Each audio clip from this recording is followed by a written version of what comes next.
anything, but ideally we're looking for kind of feedback generally on PalTalk and feature requests. Not so much support stuff, we would have to direct you to the support team for that, but let's kick it off, see how we go. DZ, Nina, for you too, let us start with you. You got a question? Yes, I'm a year veteran of PalTalk, and I've seen lots of changes over the years. One right away, I noticed that needs taken care of right away. A lot of admin has the ability to bounce someone by the button on their cam, and that's way too easy to accidentally bounce someone. So that button on the cam needs to go away. That's all I have. Thank you. Thank you. Okay, so I hear that it's a admin feature request of make it a little bit harder to bounce someone, or said differently, make it harder to accidentally bounce someone. We still should have the bounce feature somewhere, but not make it that single click right there, or maybe even have a confirmation click. Yeah, if I can. Okay. Yeah, that was put there because in G-rated rooms, people wanted to bounce quickly. So we added that icon. Maybe confirmation dialogue behind it, like, do you really want to do this? Rather than instant bounce would help. Yeah, it's definitely a good point, though. We'll think about that. I don't know that a confirmation dialogue makes sense. That could get annoying, but potentially give admins the option to show or not show that. But that's definitely some good feedback, because I could easily see how, when trying to drag the window, you could accidentally click that and boot someone out. And I know that, that's people take offense. That it can be annoying.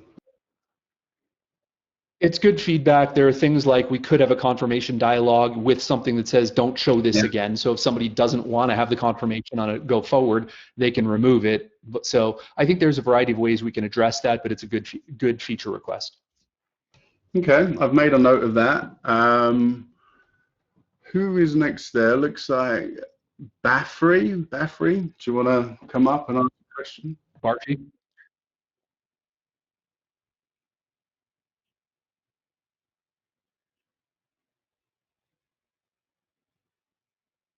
Barfi, you are unmuted.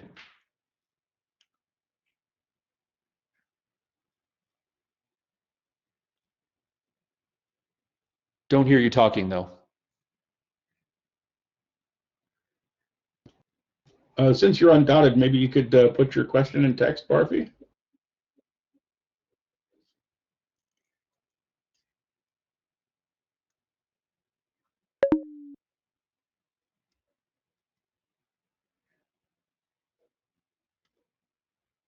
Well, that's not working. I'll message you, Barfi, and take your question in the background. In the meantime, you want to move on to somebody else, Pete? Sure. Michael, do you want to call them out, or do you want me to do it? Feel free. I think we've got California Brunette 29 is next.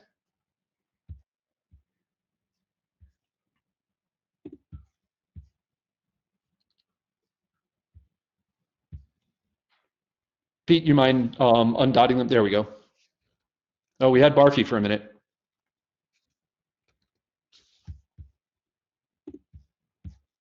We're not getting you, Barfi. We're hearing some noises, but it's not voice.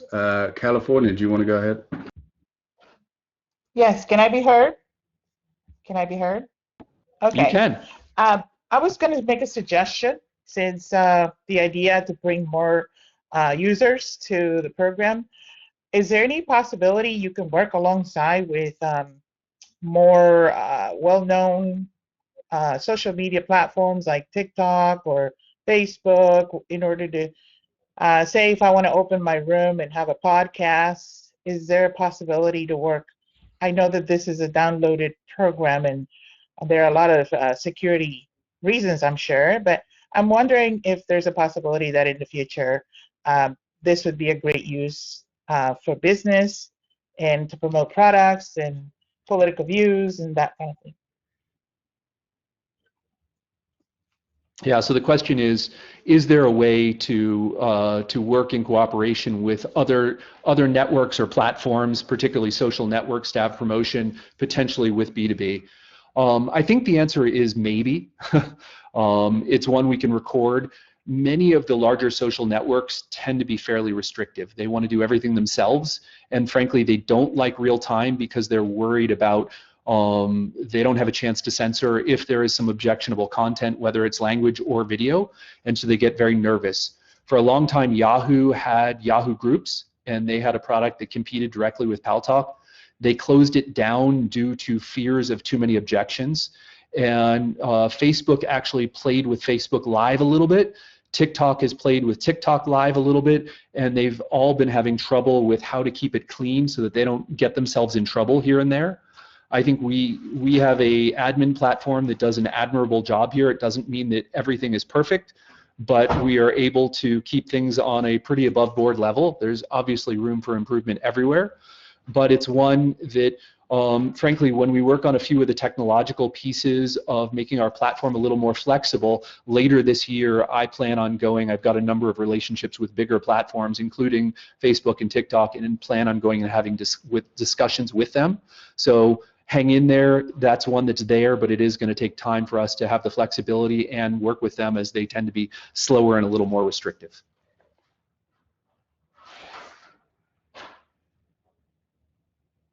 All right, how about man-made Puzzy? Hi, can I be heard?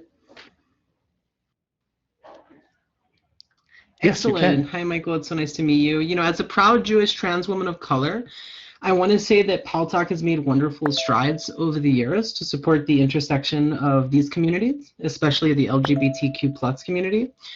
And that being said, I think that there's still quite a lot of like targeted harassment against minority groups, including like things like death threats and that sort of thing happening on the platform. What will PalTalk do to prohibit this behavior and make reporting it easier? And I think that transparency about reporting outcomes would go a long way to help with this. What are your thoughts? Yeah, I want to start off by saying thanks for being a valued member of our community. And it's great that it warms my heart to hear that we have a community that's thriving, that is supporting, frankly, a diverse base. So that just makes me happy in general. You heard me say a minute ago that we have a pretty good admin team, and we're working on things, and we've got a diverse audience. And so when you have diversity, you're going to have difference in wants, needs, and desires. And so it's a place where we really need respect, and we have a community of a room owner sets the rules for their particular room. Now, that's going to offend some people, and others are going to feel at home and free in it. And that's a really tough way to find a way of home where everyone can feel safe, and I know that. I'm interested to hear if you have any other ideas, but as long as we are giving the tools to the room owner and the room owner is doing that to me, that room owner is going to set the rules and overall restrictions. Now, with that said, death threats never have a place on our platform, ever. Speaking to people unkindly, now if you want to ban someone, that's okay, that's the room owner's prerogative. But speaking without respect, one of the things I think we need to do is have a mission and vision and make sure that people are living up to that. Now, we have such a diverse set of room owners that it's not going to be consistent everywhere, and so that's something we have to acknowledge. But it's something I think we should aspire to, have some principles, and make sure that our admins are well equipped. And if they're not taking care of that, we need to make sure that we let them know what the problems are and perpetuate that goodness. If I may jump in here, like Michael said, Please, death threats or threats absolutely. of violence are completely unacceptable. You know, hyperbole is one thing, but a serious threat is another. And in that case, you should immediately contact law enforcement if you feel that you're in danger.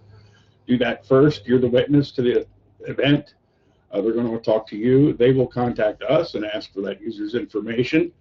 After you talk to law enforcement, please click on their profile, use the report abuse function, and or go to our support site, file a support ticket. That's the best way rather than email. You can attach an image there. You can give us a description of who did what and when. And if it's in a public group, as everybody knows, we do have chat history now. We can come in, we can look back through and go, aha, yes, they did that, and bye-bye. Hopefully that answers your question. But always keep yourself safe. If you think it's a serious threat, report to law enforcement. Great point, Dan. Thank you.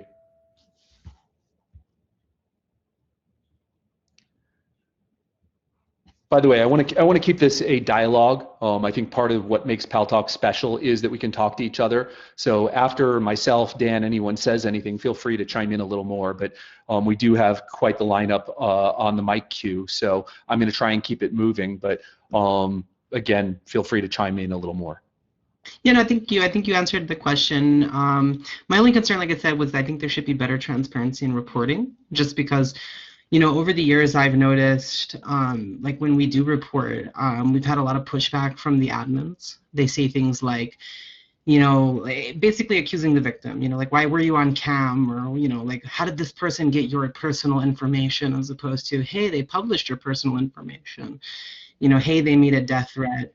You know what I mean? These types of things. So like transparency and outcomes, I think, would be great. Like, we took action against this user this way, etc. Yeah, so this is a fine line. Tempest, by the way, at its heart is a online privacy company. And so I want to respect people's privacy. At the same time, I want to record data so that we can make things actionable. So there's a certain amount of data that we are going to record and on chat histories that we're going to have. We're not going to keep forever, but we are going to keep for a period so that we can look at these things and see what's really going on. By the way, we're now recording more than we did even just a month ago. And so we're making progress here, and I think you're going to see more that's going to be held over time. And you will see more options for room owners to retain more content. Because overall, I think that's great that we can have things offline rather than everything being real time. There's a case to be made for each. Real time encourages spontaneity and people to be candid because things are here today, gone tomorrow. At the same time, there is also a case to be made for you want things to be recorded so people can look at them offline. Now, all of that said, we are going to record these things. We'll go back and look at them. We're not going to publish everything because we want to, you know, someone may say that someone did something. There may even be a group of someones who say that someone did something, and it's up to us to investigate and see, is that, or is that a bullying of someone in particular?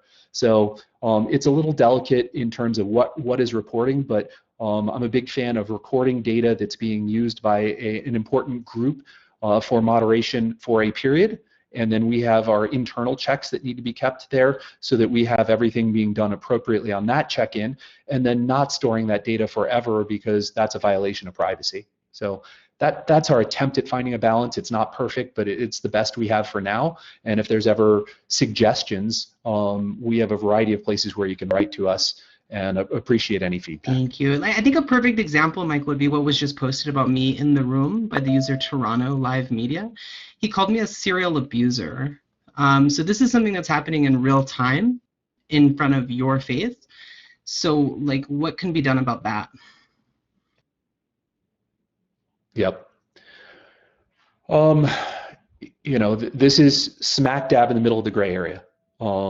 You know, the term serial abuser is painful. And so if we have a variety of mission, vision, and values that we espouse as a community, it's never kind to call anyone a serial abuser. And so I would tell the community, please don't do that. At the same time, you know, people need to be free to have discussions and opinions. And so that is something that I think can continue on, where someone can have their opinion. And I would encourage you to say, no, I'm not going to have that. Create your own room and have your own values, and that's not going to work. And so we got to find that middle ground.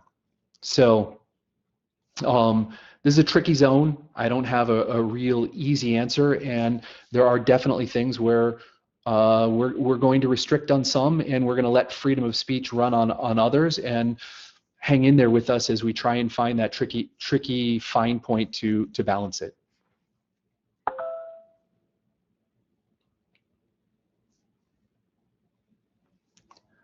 All right, next up is Duchess. And thank you for having an open and candid discussion there. I know this stuff's hard.